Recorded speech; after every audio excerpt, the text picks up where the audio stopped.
But I can tell you right now, if you're trying to make more money, sales is a great skill set for making more money. Getting good at technology and AI, getting good at real estate. If you're really good on camera and you can figure out how to become an influencer, there's lots of things that pay lots of money, but you got to learn at least one of those skills.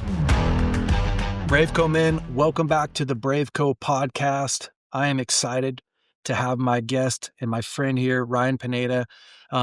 Most of you guys, I'm sure, know Ryan. He's an absolute beast. He's all over social media. He was a pro baseball player, but he's also been in the business world for a really long time. And it's just one of those guys that when I'm looking for somebody for inspiration on a guy who's my age, who's crushing life, he's a dad of 4, just had a baby this last week. And so he's a guy that's in the trenches every day. And Ryan's going to come on here today and help give us some practicals around building wealth. If you guys have been watching the series, you've watched us talk about the mindsets of building wealth. You've watched us talk about how to break a poverty mindset and then some practical things. But Ryan is in the mix every single day. He's working with people who are scaling businesses, who are changing mindsets, who are learning the practicals of how to build wealth. And so today I'm really excited to break into our podcast and to get into this. Ryan, thank you so much, man, for coming on. Yeah, thanks for having me, Jason, man. It's good to see you again. You too, bro. Real quick, I didn't actually know that you were a professional baseball player until like last month, but tell me a little bit about your career and then how you went from pro baseball to becoming a businessman. Yeah, I mean, I never had dreams to be an entrepreneur or business guy or real estate guy or social media guy at all. Yeah. All I wanted to do is play baseball. And that's what I did for a long time. I kind of did the whole progression, little league to a high school guy to, a D1 scholarship. Then in 2010, I got drafted by the Oakland A's. And so I spent a lot of time in NorCal. Yeah, that's cool. Playing at Stockton, California was when one of my teams, and never got to actually play for the Oakland A's. Didn't get to the big leagues, but I spent 3 years with them in the minors. Then I played 5 more seasons of pro baseball for other teams and had a blast doing it, and taught me a lot about life and hard work and being a man and all that good stuff. That's awesome. But it did not pay the bills. Back then, the minor leagues were paying $1,200 a month. Wow. And that was only when you played too. So it was literally like $7,000 a year was my income. Dude. Yeah. So when people talk about being in poverty, I know, like I was in poverty. Yeah. And I mean, it's less than like what people get on, whatever helping programs they've got. Yeah, no doubt. And yeah. And the funny thing was they didn't even let you claim unemployment or any of these things. Like they're like, that was part of your contract. You couldn't say you're unemployed even though you were half the year. Bro, you just had to live with your parents and play pro baseball. Like that was something. Well, I wish it was that easy, but actually that didn't happen either, because when I got drafted, my parents, this was in 2010. So we had just come out of the Great Recession in 2008, 2009. Yeah. And so my parents lost everything. They lost their businesses. They lost the home that I grew up in. So I couldn't even depend on them. So, I'm a 21-year-old now, trying to figure it out. And so I had to just like literally work and figure out how I'm going to continue to play baseball. And so, that led me into real estate and becoming an entrepreneur and hustling and just trying to be a provider. I ended up getting married early. My wife, I met her when she was, 18, and I was in college. And, we got married right when she turned 21. And so I'm over here trying to be a baseball player, trying to be a husband, and then also trying to be a provider, because baseball wasn't, what I was using to be a provider. And so I was forced into entrepreneurship. Yeah, that makes a lot of sense. I mean, it really does get real. Like life gets real as soon as you get married and you start thinking like, dude, what am I going to do? I remember when I first got married, I was engaged at 17, married at 18. I moved out of my bedroom in my home to be, with my wife. And I just remember at 18 and a half, my wife got pregnant for 3 months in the marriage. And I remember thinking, oh my gosh, I'm going to have to work the rest of my life. It was so overwhelming, For you, what was the mindset shift that that allowed you to build wealth? Did you Because right away, did you just jump into the real estate industry? How did you like work your way up into that? Yeah, so my first 5 years of kind of like trying to be a provider were not good. Um, I get into real estate in 2010, and what I didn't know was people think real estate's bad now because it's been slow and all this Yeah. stuff, but no, it was bad then. In 2010, here in Las Vegas, the average price of a home was $100,000 No in Las way. Vegas. Um, which great if you were buying, but nobody could buy. No one had money. Yeah, totally. Um, the average price of a home here now is like 500 grand. Yeah. So back then, I'm a realtor trying to sell these homes that no one wants. And even if I do sell it, the commission's 3% on $100,000. So Right. it's 3 grand Right. Oh my for a gosh. lot of work. So I wasn't good at that. In fact, I was so bad at it that I quit after a couple of years. So I quit being a realtor, got married, and one day I'm sitting, I'm in our apartment and I'm like, I just filled this apartment up with money we got from our wedding, from friends and stuff. But I bought all the furniture on Craigslist. I spent $1,000 Yeah. furnishing it. And I looked at it and I was like, I bet you I could flip this stuff for like 3 grand. Like I got really good deals on everything. I was like, I'm going to test it. Like it was my first real like God idea in business. And I've had a few of them since. Yeah. But with that, I ended up flipping my first couch. I was like, I'm going to just test it. So I bought a couch. We had just gotten married. I bought this couch. My wife's like, why did you buy a couch? Like, we already have a couch. I'm like, I'm going to just test it out. So I end up buying this couch. I flip it and make $200. I'm like, oh, snap. Like, this actually could work. If I just do this once a day, that's $6,000. Right. So a month. So Yeah. I test the theory, and sure enough, it starts working. I make like $2,000 the first month, then I make 4,000, then I make 6,000, and then I was making consistently like 8 grand a month net profit, Golly. just flipping couches. And this was back in like 2014, 2013. And by the way, there's no like YouTube and Instagram Yeah. teaching you how to make money like there is today. Yeah. Like I just randomly figured it out. And yeah, dude, that basically provided for us for years. I was just literally flipping couches. And so Um, from that, did you go, if you can flip a couch, right? Like if you can make a couple $100 off of a couch yep. consistently, all I got to do is find a product that's more expensive. It's a little bit more risk, right? Like how did you make that jump? What was your thought process in that? Because one thing I think that holds men back the most is the risk factor. Yeah. It's like, I feel Yep. comfortable down here. I feel really comfortable flipping this couch, but gosh dang, I don't want to Yeah. lose and miss out. Like, how did you make that jump? Yeah, it's like what did they say? Comfort is the enemy of growth. And Yeah, then, that's good. you take 2 Timothy, right? And he talks about, we don't have a spirit of fear, you Yeah, know? And so I think that definitely hinders men for sure. I see it every day, yeah. especially when I'm trying to teach people how to flip houses. They're like, but what if it fails? And I'm like, it will fail. You are going to fail. Let's just get that out of the way. Yeah, I failed totally. so many times, Yeah, right? Like you're going to fail. I'm just yeah, telling you now. So it's like, true. now what?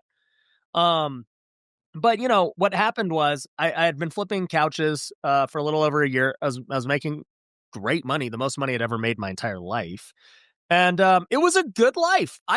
Dude, back in No 2015, we doubt. could have totally just stayed making $8,000 a month and we would have been good. We had no expenses. We were super frugal. It was fine. But we were on our 1 year anniversary and I was praying. We were in New Orleans. I'll never forget this. And what's funny too is I did not grow up charismatic or any of this stuff. Yeah. So when I would see things like what Bethel's all about, I'd be like, these guys are weirdos. And I grew up in a super conservative church. And this was, now looking back in hindsight, my very first prophetic moment. And what happened was I'm on this, we're on our 1 year anniversary and I'm praying to God and I'm like, God, what do you want me to do with my life? Because like, I'm grateful. And I think people can relate to this. Yeah. I'm grateful for what I have. Mhm. I'm very grateful that you've delivered me from making $1,200 a month to this life that I have. So I don't want to be ungrateful, but I know that you've like built me for more. I'm not going to flip couches the rest of my life. Yeah. And I don't know what else there is to do. I've never been successful at anything else. I failed at real estate. Baseball's not working out. Couches are literally the only thing I've done well financially. So I'm like 25 years old at this point, and I'm like, God, so what should I do? And I hear this like whisper, like, and I get this like, it just, I knew. And, I guess it would have been a word of knowledge. Yeah. And it was real estate. Now, remember, I had already quit real estate years prior after failing. I'm like, real estate? I'm not going to do that. Like, I don't want to sell houses again. That was brutal. I'd much rather just flip couches. Like, that's way more predictable and safe and whatever. And I was like, but that's so weird that I heard that. Well, I start watching TV and I see this TV commercial and this guy's like, yeah, you guys can flip houses with no money and all this stuff. And my immediate thought is like, that's a scam. There's no way that you could actually buy houses with no money. But I felt something in me saying, no, like, look into it. So I Google and I'm like, okay, like, how do you flip houses with no money? Back then, right? Like, this information's not like 100%. freely available like it is today. And Google takes me to this website called Bigger Pockets, and I start reading these forums about these ways that you could actually flip houses without a lot of money. I was like, whoa, I did not know this was real. Well, if I could to your point, if I could flip a couch and make $200, why can't I flip a house and make 20,000? Yes. And sure enough, I told my wife, I go, hey, Mindy, we're going to flip houses. She's like, okay. And I go, but here's the thing. I'm going to need to max out our credit cards to like get a down payment to do this. This is the only way that we can do this. Yeah. And she's like, okay. So what I end up doing is I apply for every credit card under the sun. I max them all out and I get $50,000. Oh my gosh, bro. No way. Yep. And people ask me this. They go, okay, number one, how did you get your wife on board? Yeah. Number two, were you scared? Because you're risking everything. And here's what I tell people. Okay. Number one, my wife had just seen my track record to this point. She's like, look, you succeeded in this weird couch flipping thing. You were good enough to become a pro baseball player. Like, you're a success in my eyes, even though you might not feel like you're as having the success you want. Right. So she's like, I trust that you're going to be good. But the second thing, and the more important thing was, and this is where people screw up failure and risk. I evaluated the risk properly. And I said, look, here's the situation. Best case scenario, this works out. I'm going to make 20 grand on this house, and then I'm going to keep doing it. And it could be like life-changing. Let's say, medium case scenario is I try it, I flip a house, I break even, maybe lose a little bit, make a little bit, like nothing really happens. I get this good experience. Yeah. The worst case scenario, which I thought was very low probability, because your worst case scenario is always low probability. People give their worst case scenario way more like attention than it should get. Yeah, that's true. But I was like, worst case scenario, it just completely flops. I can't sell the property. I'm $50K in debt. I have a foreclosure. What happens next? And I literally said to myself, I would just, I don't know, declare bankruptcy, and in 2 years I'll be fine. And flip. That was literally couches, bro. I'm going to go back and I'm going to flip couches. That's literally what I said. I said, worst case is I'll go bankrupt and I'll flip couches for 2 years and retry again. Bro, I love it. And that was literally, and I go, how do I lose? Because here's what people don't understand who cannot like take a risk. And so hopefully this resonates with somebody, is the way I saw it and the way that I see a lot of people is, if you stay doing what you're currently doing, you're guaranteed to lose. It's right, dude. It's so true. Your upside is nothing. And you're like, well, my life sucks. It's not where I want to be. And I'm like, so you're going to keep doing what you're doing? That is literally the stupidest thing you could do. You're guaranteed to fail. Yeah. What do you mean you're going to just keep on this path? Yeah. Well, what if the other path doesn't work?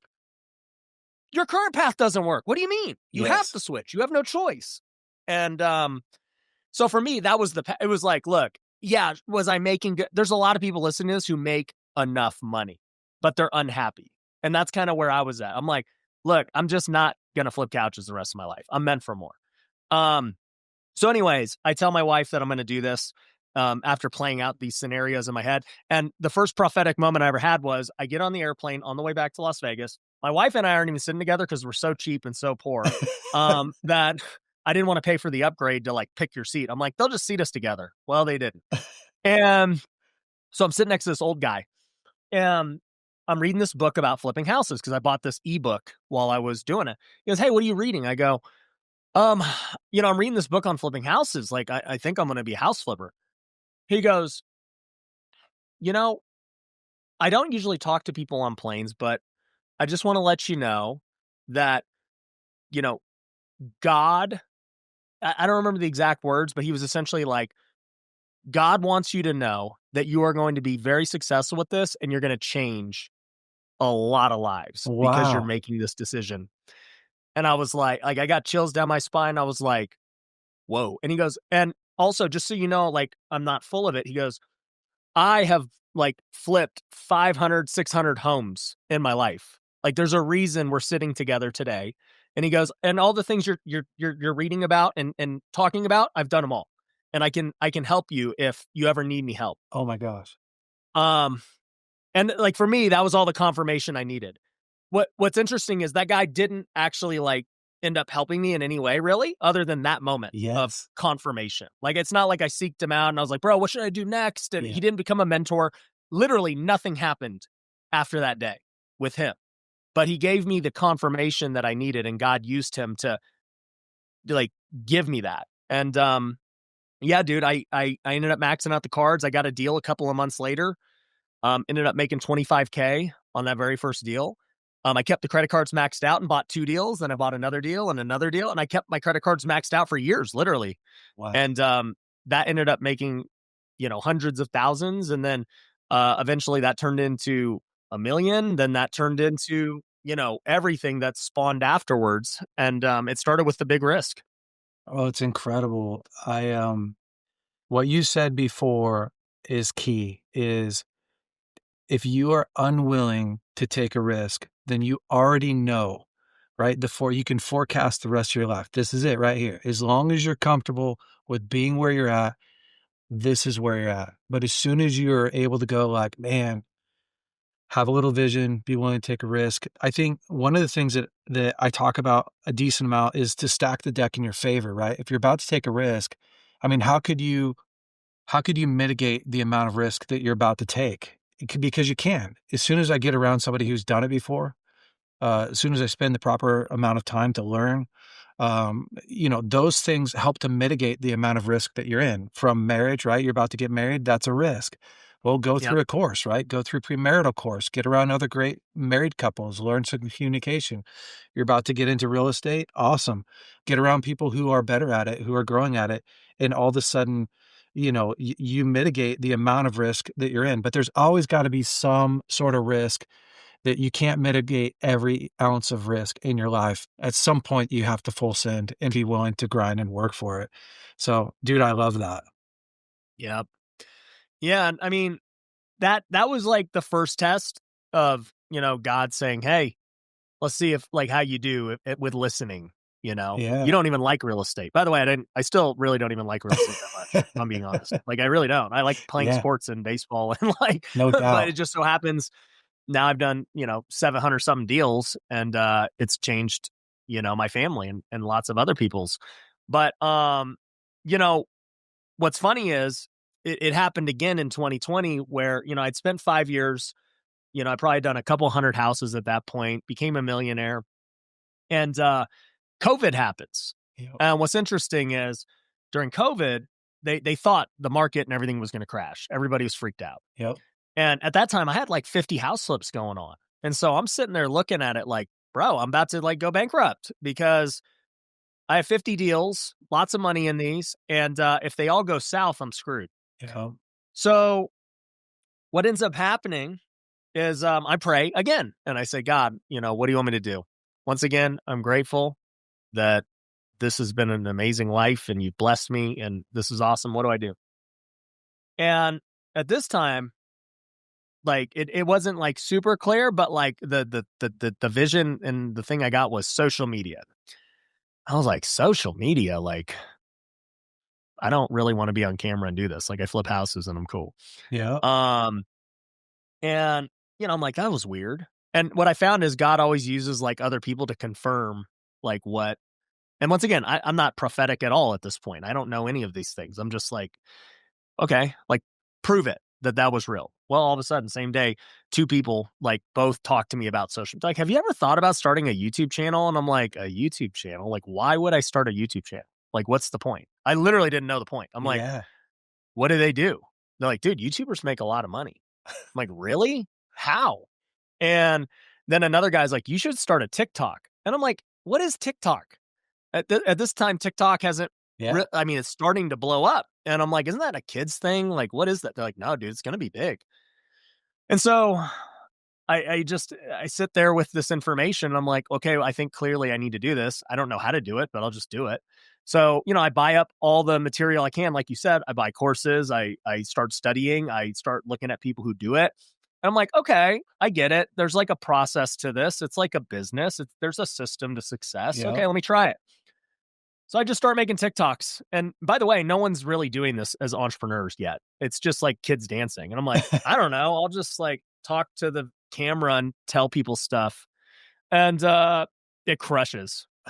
I went from like 0 to 400,000 followers in like 90 days. Wow. I was like, what the heck is going on? Then my YouTube channel just starts crushing. And I'm like, what the heck is going on? And then my income is starting to skyrocket. And it's like opening doors everywhere. Like people are like, dude, we want to do this business, that business. Hey, we want to get coached by you. And then all of a sudden I find myself making even more coaching than I am flipping houses. And I'm like, this is crazy. Like, and it just starts to open all these new doors and, Gosh. all this other stuff. And so I guess I say all this because a lot of the ways God has used me over the years, I did not want to be used Yeah, that that's way. good. That's really good. I didn't want to be in real estate. I didn't want to be on social media. I didn't want to be a guy speaking on stages. We have a nonprofit called Tentmakers for Christian business owners. And like, I didn't plan to be like a nonprofit guy who's running this organization and kind of like acting as a pastor in a way in a lot of our things and speaking on stages and praying over people. But here we are, right? Yeah. And I think for me, it's like God's plan is so much better than my plan because my plan was, let's just play baseball. And like, that's me. That's what I Yeah. want to do. And I look back at my old life when I was playing baseball and I'm like, man, number one, I was broke. Okay. Number two, I was addicted to pornography because I'm always out on the road Yeah. by myself on these trips and everything else. Number three, cussing more than ever, because I'm always frustrated with my performance and on the road and, in the team and all this stuff. Like, I just look back and I'm like, man, I was like a faithful Christian. And I look at my behavior and what I was doing. I'm like, man, I was not like living right Yeah. back then. And now I look at my life today, and by no means am I perfect, but I look at it and I'm like, wow, all these things I don't want to do, like, have really blessed me and blessed other people. I'm just going to probably just keep being obedient, even if I don't want to do it. Yeah, dude, 100%. I mean, there's just such a massive blessing in being obedient, isn't there? Like you get the favor of God on your life. And ultimately, like when you steward your life really well and lay it down, he always gives you back more. Ryan, one of the questions that I have for you is there's a lot of guys that are going like, practically, where do I start? Guys that, some guys are making good money. What's your advice to them? Like, how do I get out of just flipping the couch and into the whatever hypothetical, then that next step? Do you have some like practical advice for guys? Yeah, I think when you're first trying to make real money, I'll call it like take a big financial leap. Yep. A lot of people think it's like, oh, I make a little bit of money over here, and then I got this thing going on. Like I got like a few different hustles.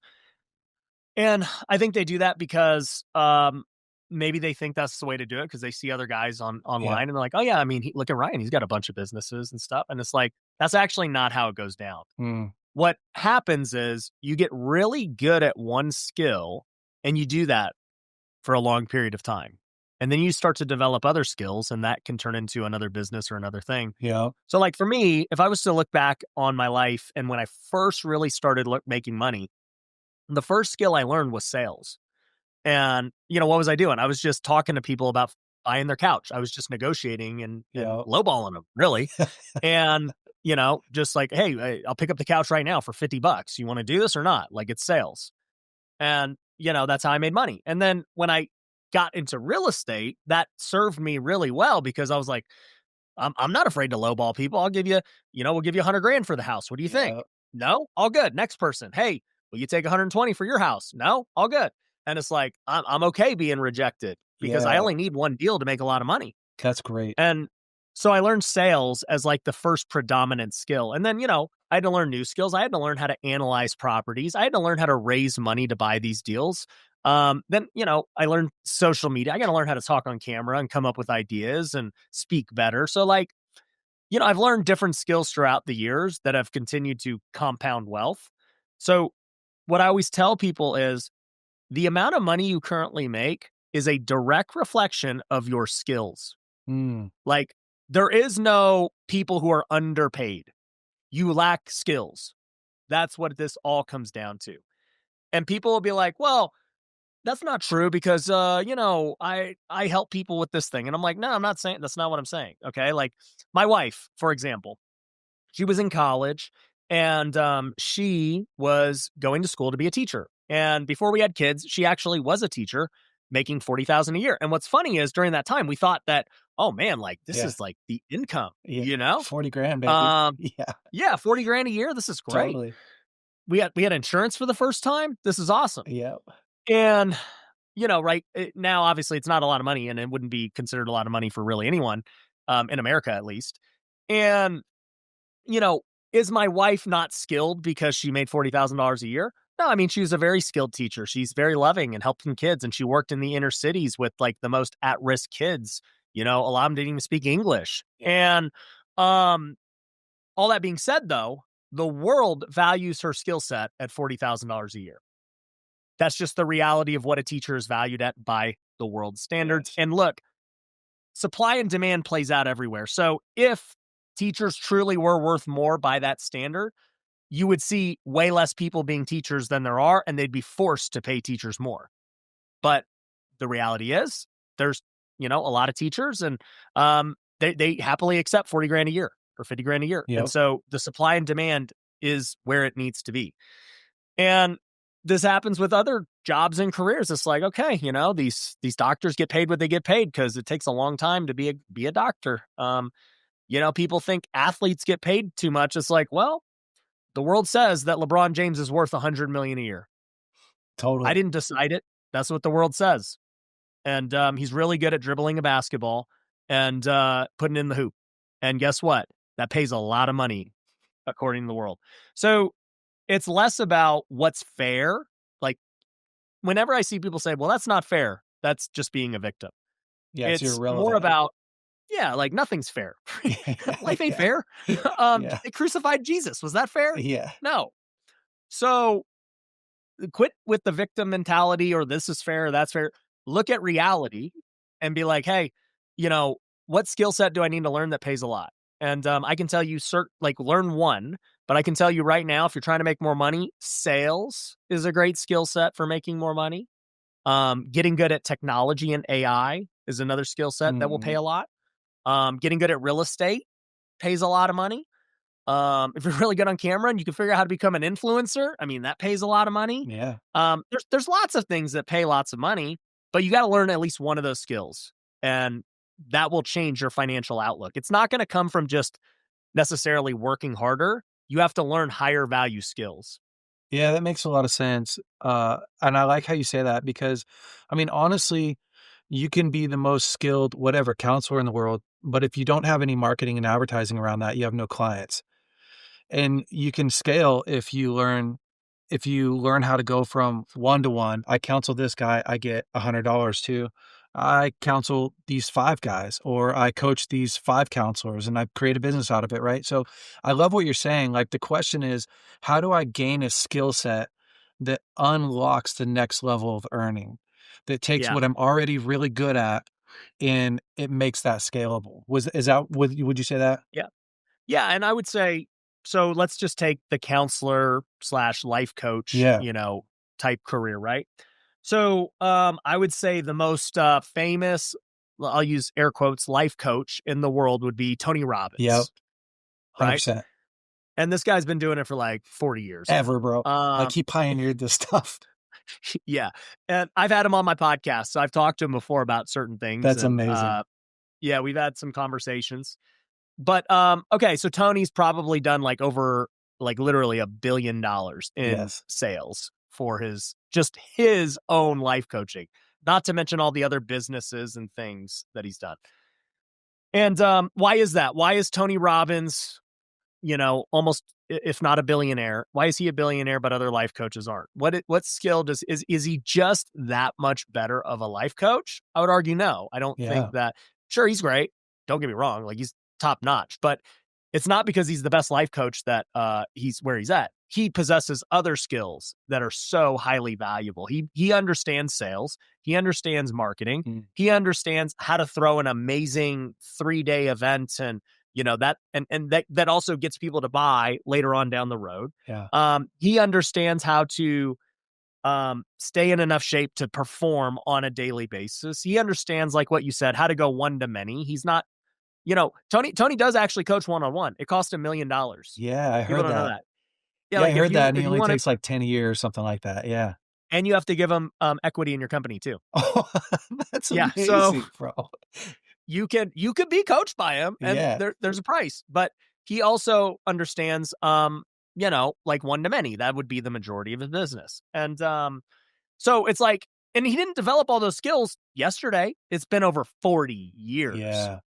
So you just got to look at, hey, what's the next skill I need to develop? So if you were a life coach, as this example, I'd be like, hey, dude, you're really getting a lot of great results with the people that you're working with one-on-one. That's amazing. You have two choices from here. Number one, you can keep coaching people one-on-one and just raise your prices. Yep. Like that's way number one. Like you're so booked right now, just double your prices and you'll make twice as much. Triple your prices, you'll make 3 times as much.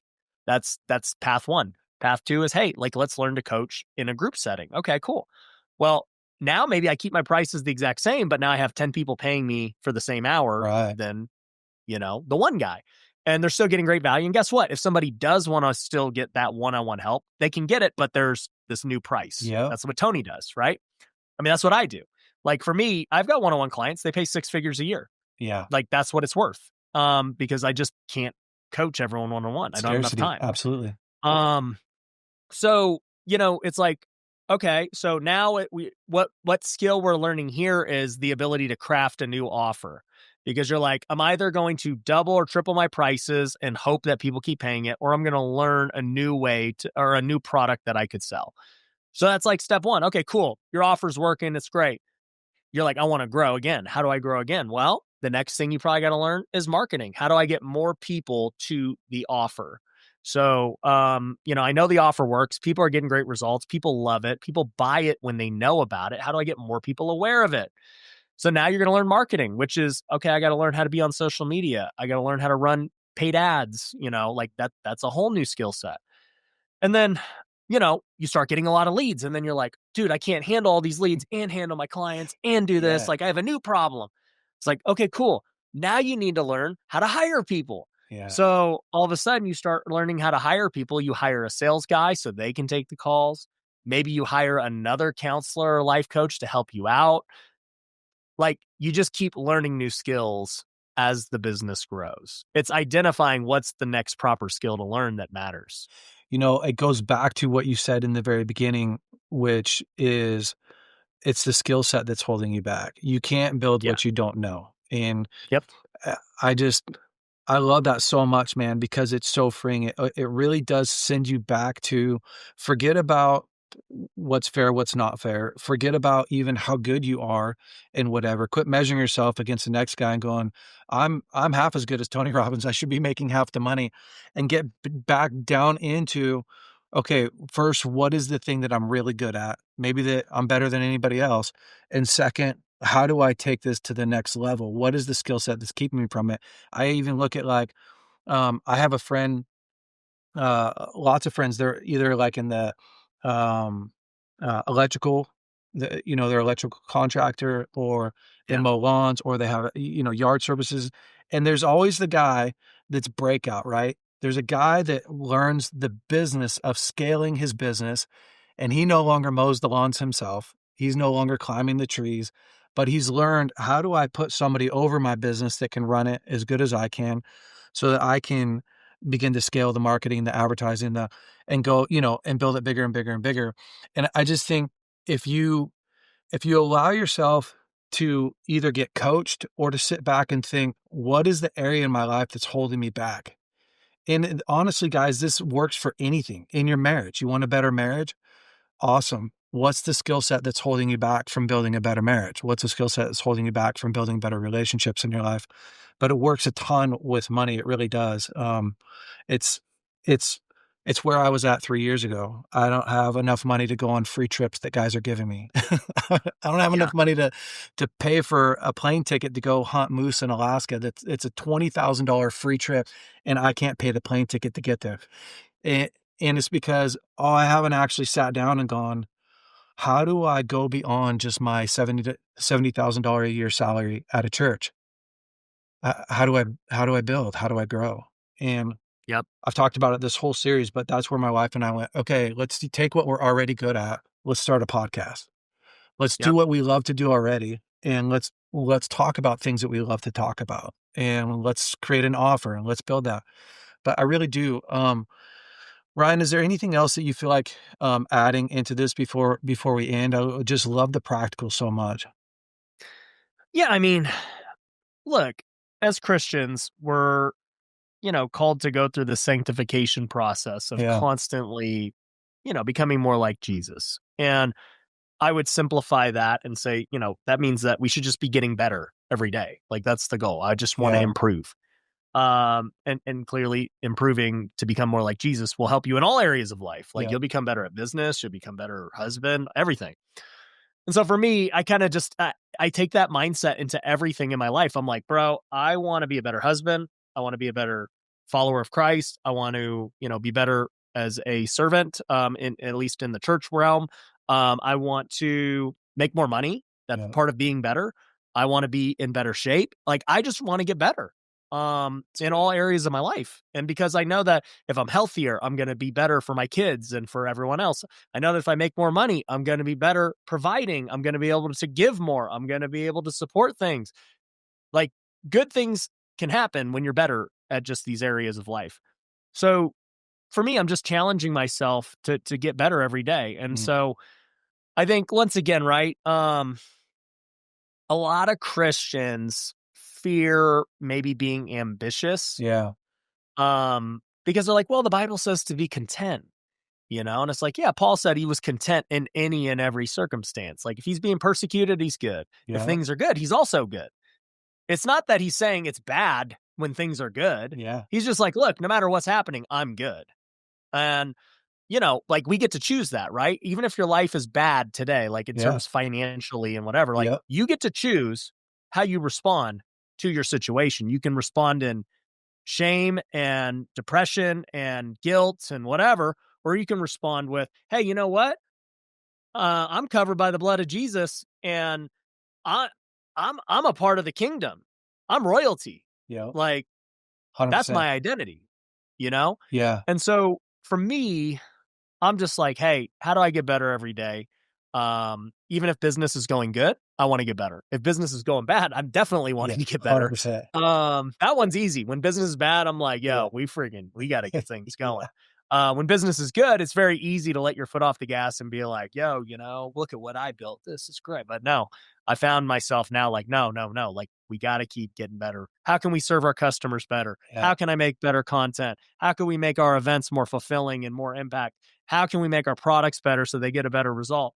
Like, we as Christians should, one of my favorite verses, Colossians 3:23, like, we don't do this for humans, you know, we do this for God. Yeah. And so our businesses, it tells us to work at it as if working for God, not Yes. humans. And so I want my business and everything I do to be honoring to God, as if this is the best product there is. If somebody's going to buy something from me or somebody's going to hire me, I want it to have been the best that it could be. Yeah, that's awesome. Hey, I know we only have just a few minutes left.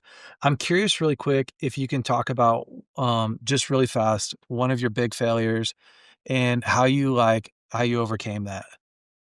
Oh man, dude. You should ask this at the very beginning because I have way too many. Sorry. So I mean, dude, look, I've been through every failure you can imagine. I mean, I have lost millions of dollars Wow. on real estate deals. When the market shifted in 2022, I had 50 flips going on. Interest rates went from 2 to 3%. They jumped to 7%, 8%. They double tripled overnight. Yes. Prices went down. I was paying $200,000 a month in interest on Oh those my properties, gosh, bro. and they weren't selling. And I ended up losing a lot of money. So praise God though that I was able to get through it. I was able to pay back all my investors, and God was able to push me through it. But even with that, like I've still screwed up other things. I've been in many lawsuits. I've had to deal with haters. I've started many businesses that did not work out that I thought were great ideas. I've had bad partnerships. I have I can't even think of them all. I've done so many things that have just not worked. And, people only remember the ones that did. Yeah, it's true. So I guess all I can say is, for me anyways, going through a lot of difficult things, there was many times where I'm like, God, I don't know how to get out of this. I don't know how I'm going to pay off this debt. I don't know how I'm going to fight this lawsuit. I don't know how I'm going to fix this situation. Um, it's up to you. Like, cause I don't know. And this is like way bigger than my ability to solve. Hmm. I'm going to need supernatural grace and wisdom to do it. And sure enough, every step of the way, it wasn't easy. It definitely wasn't easy, but I'm still here. And God has, it is 100% success rate of that. God has, anyone who's living here today has 100% success rate of getting through stuff. That's great. Yeah, that's great. And that's where I'm at. That's where everyone listening to this is at. No matter how hard your life has been, no matter how many failures you've had, you have 100% success rate of at least getting through it. Now, you might be in the midst of one right now, Yeah. but you haven't lost. Yep. Yep. Bro, it's incredible. Again, like it's so inspiring. I love your story. I love the practical of just being willing to grind and grow and get 1% better every day, take big risks and to continue to evolve. And I think that's the thing for me looking at you is the most inspiring is how you're unwilling to settle at any level and continuing to grow again and again and again. And guys, I think this is a really good model. Like Ryan's such a good model for you to look at in every area of your life. Like, how do I reinvent myself as a husband? How do I reinvent myself as a leader? How do I reinvent myself as a father, as a businessman, and continue to grow? But especially in this journey of wealth and prosperity, challenging yourself this week, right? Like, what is the thing that's keeping me from scaling, from going to the next level and taking a really hard look at, maybe get in your car and write it down today, like, Holy Spirit, what's the one thing? Or get a coach in your life that can actually take a look at all the things that you're doing and go, what's the linchpin that's holding you back and that's capped you at this level to just unlock you? Hey, listen, if you take this risk right here and you're willing to invest X amount, or if you're willing to put X amount of time, or if you're willing to bring in this type of person and learn this skill set, it'll take you to a different level. Ryan, thank you, man, so much for coming on here, for sharing your time and your wisdom. I appreciate you, bro. Yeah, thanks for having me, man. Good to see you. And hopefully I'll be seeing you soon, man. I know. BraveCo, man, stay brave out there. We'll see you next week. Hey, BraveCo men, hopefully you loved this week's episode. Listen, if you have not subscribed to our podcast, you are already behind. Go ahead and click right here to subscribe to our podcast. And if you have not watched last week's episode, you can click right here and watch last week's episode. And listen, if you want to upgrade your wardrobe, you can check out some of our new hats that we have in stock and all our other swag. Go to braveco.org and you can look at our store there. Have a great week. We'll see you next week.